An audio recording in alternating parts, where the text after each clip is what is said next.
دفعہ خواتین خاص کر پاکستان انڈیا سے ماشاءاللہ بھڑکیلے کپڑے پہن کے آ رہی ہیں، تنگ و چست کپڑے پہنے ہوئے ہیں، وہ ویل کے کپڑے ہیں جناب عالی، اور ویل کے کپڑے بھی جب ابھی تو چلو موسم اچھا، جب گرمی ہوتی ہے چپک جاتے ہیں، پسینہ آتا ہے، ناجائز ہے، حرام ہے۔ اور جناب مہندی لگائی ہے، پورا ہاتھ پہ پوری مہندی لگائی ہے، مہندی جائز ہے، لگا سکتی ہیں عورتیں، لیکن لگا کر پورے جناب لوگوں کو دکھا رہی ہیں، یہ حرام ہے۔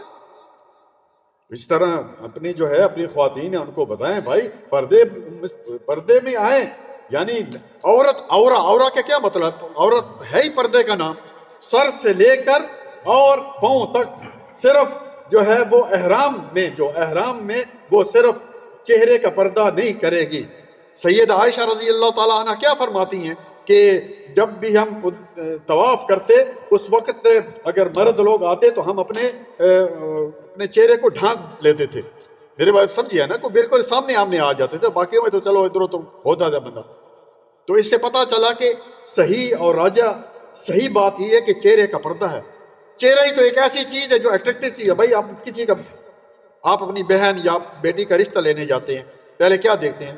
اس کی ٹانگیں دیکھتے ہیں، ہاتھ دیکھتے ہیں، چہرہ تو دیکھتے ہیں، کیا خیال ہے؟ ہاں بھائی ہنس رہے ہیں آپ، چہرہ دیکھتے ہیں اور کیا ہے کہتے ہیں بھائی ٹھیک ہے ماشاءاللہ خوبصورت ہے بھائی ہمیں چاہیے، کوئی بات ٹھیک ہے۔